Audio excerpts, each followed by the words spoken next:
Welcome to the Real News Network. I'm Paul Jay in Toronto, and now joining us is the Mayor of Toronto, David Miller. Thanks for joining us, Mayor. Paul, it's a pleasure. Thanks for having me on. So earlier today, before the Black Bloc, as they're called, broke windows and apparently burnt a police car, the story on CNN was actually about the day before, yesterday, about a confrontation that took place in Queen's Park, where police apparently got into a confrontation and apparently beat up some demonstrators, including, just to let you know, one of our journalists who was smacked in the face. First of all, are you aware of some of the other stuff that went on, and what do you know about it? Well, I don't know much. I'm aware of the allegations, and these kinds of things are always investigated. You know, Toronto Police Service has a very well-earned and honorable reputation for policing democratic dissent appropriately, facilitating it. And that's the history here. And the history in Toronto is that incidents like what you described are exceptionally rare. And the history is also here that incidents of violence are almost unheard of. We have protests every day in this city outside the U.S. consulate. I've never seen one get out of control I agree with you. I'm from Toronto, I grew up in Toronto, and I believe what you're saying is true. So why the heck is there $1 billion worth of security and a psychology in the police that the Black Bloc is coming? I talked to a cop yesterday. She's showing me this picture on her phone. The Black Bloc are coming. Well, it's the billion-dollar question about the security, and you know our view. The city, we felt that this should be hosted here at the Direct Energy Center, where we are right now, where the media is, because that's our conference center and it's secure. We always felt having it downtown would be a bad idea, but that decision was taken by Ottawa, and that's why the costs are high. In terms of the police, I mean, they were being prepared for eventualities, and the sad truth is, within all of these people who've come here to protest, there were a group of people who didn't come to protest at all. They came to commit violent acts, and we've seen that today. And I hope whatever happened yesterday was not that the police were acting appropriately. I trust that they were, because I've got great faith in the Toronto Police Service, but any allegation like that is always investigated impartially from outside the police. So some people are suggesting, and I'm one of them, just I don't like when journalists just say some people, because they usually do mean themselves. Fair enough. CNN's got the story of the pictures of the police beating up women and our journalist yesterday. That's becoming the story. Then the Black Bloc becomes the story. And as you said, it's extremely predictable about what the Black Bloc are going to do. A police officer tells me so yesterday. Why aren't the police all over the sidewalks where the Black Bloc is? Well, first of all, if you look what happened today, there are thousands of police deployed all over downtown Toronto. They have one first priority, and that's ensuring the safety of the perimeter around where some of the world leaders are and where all of them will be. That's the number one priority, and people can understand that. A secondary priority is policing the democratic dissent in a way that allows people the right to speak freely, safely. And our police service is very good at that. That's why we have cops on bikes there who allow, for example, the roads to be closed so demonstrations can go down.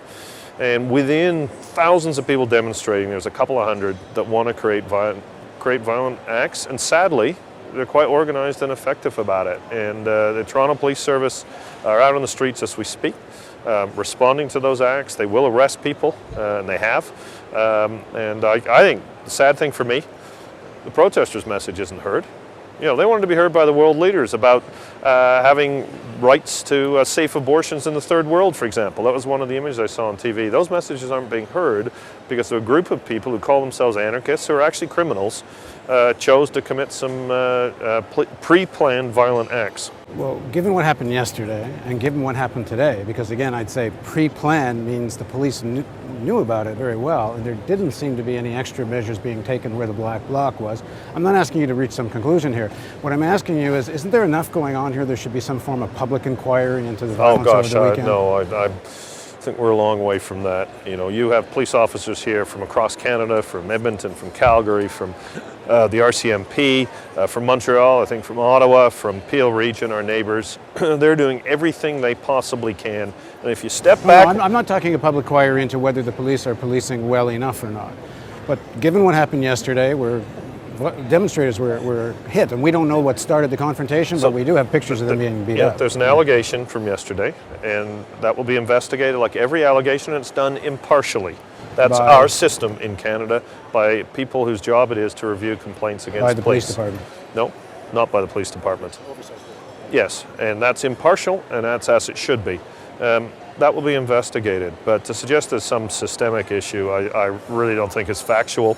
Our police service polices demonstrations almost every day. But it's not only your police involved in what's happening here today. Fair enough. I mean, there was an incident in Quebec, right, where there actually eventually the QPP had to admit they had people inside the Black Bloc, and it was quite controversial. Yeah, that's true. I can't dispute the past. All I can talk about is what's happening in Toronto. And I've got confidence in the leadership of the Toronto Police Service because I have watched the way they police.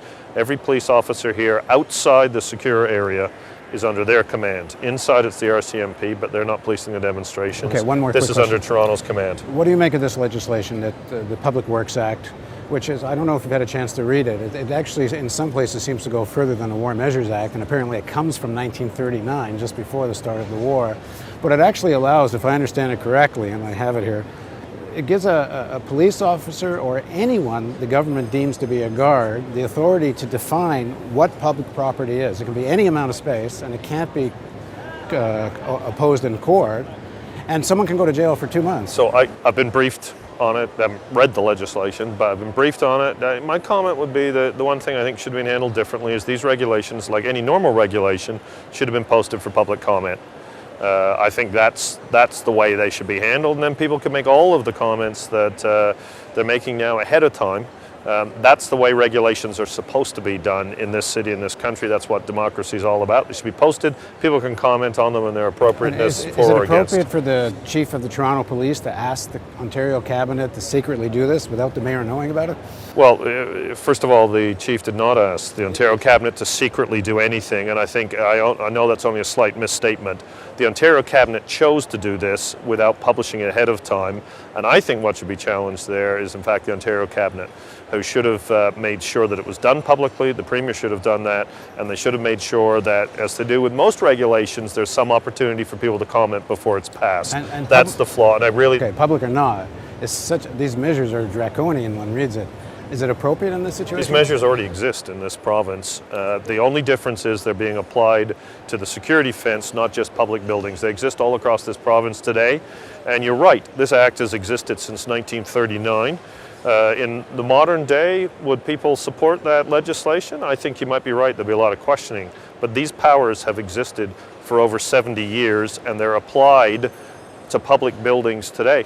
Rarely, but they are applied, and that's a law that's been around for a long time. The change was to apply it to the security perimeter as well, and I think if it had been handled in public, we would be having a different debate. Is it overkill? I'll leave it in your judgment. Thanks for joining us. It's a pleasure. Thank you very much.